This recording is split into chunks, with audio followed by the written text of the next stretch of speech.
Salam sejahtera bagi saudara-saudara sekalian, anggota jemaat dan simpatisan GKI Taman Cibunut Bandung, serta semua saudara-saudara seiman. Saya Pendeta Budi Cahyono Sugeng akan melayani persekutuan doa pagi ini, Selasa 19 Januari 2021. Marilah kita siapkan hati, kiranya persekutuan doa ini bisa saling menguatkan melalui pujian, firman Tuhan, dan doa syafaat. Kita mulai dengan menyanyikan dari NKB 213, bait 1 dan kedua, kita sudah ditebus olehnya.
Saudara-saudara sekalian, marilah kita berdoa mohon pimpinan Tuhan dalam pemberitaan firman saat ini.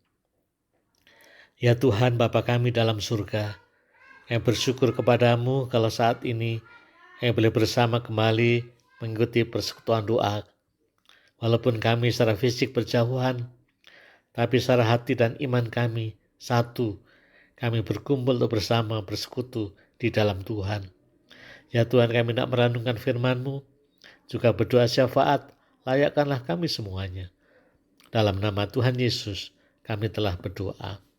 Amin. Saudara sekalian, tema renungan pagi ini adalah yang halal dan yang berguna dari 1 Korintus pasal 6 ayat 12. Segala sesuatu halal bagiku, tetapi bukan semuanya berguna. Segala sesuatu halal bagiku, tetapi aku tidak membiarkan diriku diperhamba oleh suatu apapun. Saudara sekalian yang kami kasih dalam Kristus, banyak orang berpandangan, enak ya jadi orang Kristen, bebas. Segala sesuatu boleh, segala sesuatu halal, tidak ada aturan apa-apa. Tuhan Yesus sendiri pernah mengatakan di dalam Matius 15 ayat 17 sampai dengan ayat 20 demikian. Tidak tahukah kamu bahwa segala sesuatu yang masuk ke dalam mulut turun ke dalam perut lalu dibuang di jamban? Tetapi apa yang keluar dari mulut berasal dari hati, dan itulah yang menajiskan orang. Karena dari hati timbul segala pikiran jahat, pembunuhan, perzinahan, percabulan, pencurian, sumpah palsu, dan hujat. Itulah yang menajiskan orang. Tetapi makan dengan tangan yang tidak dibasuh tidak menajiskan orang. Kata-kata Tuhan Yesus ini memberi kesan bahwa apa saja yang masuk ke mulut baik dan halal. Berbeda dengan yang keluar dari hati, misalnya pikiran jahat, persinahan, percabulan, pencurian, dan sebagainya. Oh, itu semua dosa. Tetapi apakah betul bahwa asas kebebasan itu berlaku untuk semua hal? Atau apakah betul bebas itu bebas sebebas-bebasnya, tidak ada lagi batas-batasnya? Saudara sekalian, sebagai makhluk sosial, kita hidup bersama dengan orang lain. Tidak ada itu yang namanya bebas mutlak. Kebebasan selalu dibatasi dengan norma-norma, aturan, etika, bahkan hukum. Soal manusia kehidupan bersama menjadi baik. Konteks Tuhan Yesus bicara tentang segala sesuatu yang masuk ke dalam perut adalah halal. Konteksnya adalah orang Farisi dan ahli Taurat mempermasalahkan murid-murid Tuhan Yesus tidak membasuh tangan sebelum makan. Lalu dibandingkan dengan orang Farisi ahli Taurat yang taat aturan membasuh tangan, tapi hatinya jahat. Bagi Tuhan Yesus yang utama adalah sikap hati kita terhadap orang lain, bukan apa yang kita makan.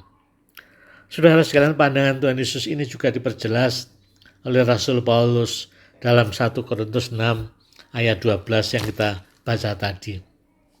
Memang segala sesuatu halal boleh dimakan, tapi juga ada batasnya. Apakah yang saya makan itu berguna bagi diriku? Misalnya, makan daging yang berlemak itu enak dan gurih. Tapi kalau berlebihan, apakah itu berguna bagiku? Atau justru merugikan kesehatanku? Jadi batasnya adalah apakah yang saya lakukan, yang saya makan, berguna bagi diriku atau merugikan diriku. Batas yang kedua, apakah yang saya makan dan saya lakukan membuat saya diperhamba atau terpenjara, atau membuat saya bergantung atau saya kecanduan di sana. Dalam 1 Korintus pasal 10 ayat 23 ada tambahan lagi demikian. Segala sesuatu diperbolehkan, benar, tetapi bukan segala sesuatu berguna. Segala sesuatu diperbolehkan, benar, tapi bukan segala sesuatu membangun. Rasul Paulus menambahkan, apakah yang saya lakukan, yang saya makan, merugikan orang lain atau membangun kehidupan bersama orang lain? Jadi, apakah yang kita lakukan dan kita makan ini benar-benar berguna bagi semuanya? Ataukah menjadi batu sandungan bagi orang-orang tertentu? Saudara-saudara sekalian yang kami kasih dalam Kristus, marilah kita belajar untuk melakukan segala hal dengan pertimbangan-pertimbangan. Apa yang saya lakukan berguna bagi saya, tidak merugikan saya? Apakah yang saya lakukan berguna bagi orang lain, tidak menjadi batu sandungan membangun kehidupan bersama? Kiranya kita diberkati Tuhan, menjadi anak-anak Tuhan yang hidup sesuai dengan kehendak-Nya, memuliakan nama Tuhan. Amin. Baiklah, sekarang kita masuk di dalam doa syafaat. Kita akan berdoa bagi beberapa hal, termasuk saudara-saudara kita yang dalam pergumulan kesehatan dan yang lain-lain. Mari kita berdoa, saudara sekalian. Ya Tuhan, Bapa kami dalam surga, kami bersyukur kepadamu kalau Engkau mengingatkan kami kembali, supaya apa yang kami lakukan benar-benar bermakna bagi diri kami, juga bagi orang lain, untuk kemuliaan nama Tuhan. Kami tidak menjadi orang yang egois, yang hanya memikirkan kepentingan dan kesenangan diri sendiri. Tolonglah Tuhan kami sebagai menjadi anak-anak-Mu yang berhikmat, menjalani hidup dengan benar. Tuhan, saat ini kami berdoa bagi pergumulan jemaat-Mu. Kami bersyukur untuk seluruh anggota jemaat simpatisan. Biarlah dalam masa pandemi ini Tuhan pelihara mereka semuanya. Tuhan lindungi mereka sehingga mereka tetap di dalam pemeliharaan Tuhan. Kalaupun ada yang sakit dalam pergumulan fisiknya, dalam usia lanjut pemulihan, kami juga terus doakan mereka, biarlah mereka dan keluarganya terus di dalam tangan Tuhan. dalam pemeliharaan dan kasih Tuhan. Berdoa antara lain bagi beberapa saudara kami, yaitu kami berdoa bagi Bapak Edison Simanungkalit, bagi Oma Elin, yaitu Mama Bapak Prasono dan Bapak Tatang, Opa Yoketong dan istri Lim Aemoy, Bapak Glenn Oliver, Bapak Filipus Setiadi, Ibu Lydia, yaitu Mama Bapak Susila Wiratmo, Ibu Trisunaria, Ibu Iren Sukma, Ibu Tina Permana, Ibu Trihana, Ibu Windewanta, Ibu Lydia Chandra, Ibu Tobing, Ibu Swat, Ibu Gunawati, Bapak Julius, Ibu Rika Andreas, Ibu Tenesia Tanoko, Bapak Hadi Pratomo, Bapak Peng Martanto, Tante Yakin, dan beberapa saudara lagi, saudara sekalian yang dalam usia lanjut dalam pergumulan fisiknya. Biarlah Tuhan juga selalu menyertai mereka semuanya. Walaupun mungkin fisiknya terbatas dengan kegiatan-kegiatannya, Tuhan kuatkanlah iman mereka semuanya. Ya Tuhan, saat ini kami juga berdoa bagi beberapa saudara kami yang berduka dalam minggu-minggu ini. Kami berdoa bagi keluarga almarhum Bapak Markus Naat. Biar Tuhan memberikan kekuatan penghiburan kepada mereka. Bagi keluarga Ibu almarhumah Ibu Siska Hartono, yaitu putri dari Bapak Irawan dan Tante Erna. Biar Tuhan juga kuatkan keluarga besar mereka semuanya. Juga keluarga Ibu Melani Kamil atau Meli Chua yang minta pelayanan gereja Tuhan. Ya Tuhan, biarlah Tuhan juga terus bersama mereka semuanya di dalam kedukaan ini, sehingga mereka boleh melewati masa-masa ini dengan penuh kekuatan dari Tuhan sendiri.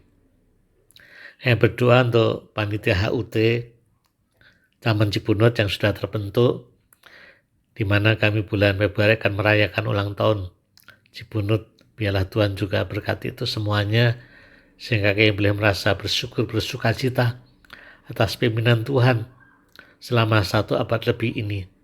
Biarlah kami semakin giat lagi dalam melayani Tuhan.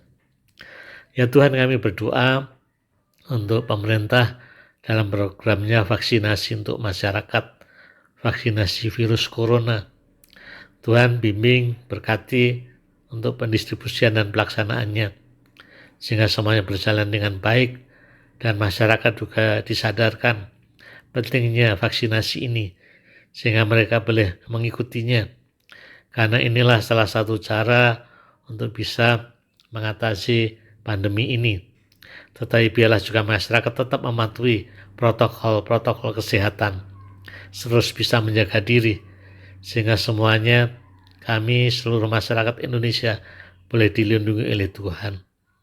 Ya Tuhan, Bapa kami dalam surga, inilah doa kami semuanya. Ya panjatkan dalam nama Tuhan kami, Yesus Kristus. Kita akhiri dengan Bapa terima kasih. Bapa terima kasih. Bapa terima kasih. Bapa di dalam surga, puji terima kasih. Amin. Saudara-saudara sekalian yang dikasihi Tuhan Yesus Kristus, marilah kita jalani hari-hari ini dengan hati yang damai dan hidup terus memuliakan Tuhan. Hayatilah bahwa hidup adalah anugerah Tuhan. Kita pakai dengan benar dan bertanggung jawab. Tuhan memberkati kita semuanya. Amin.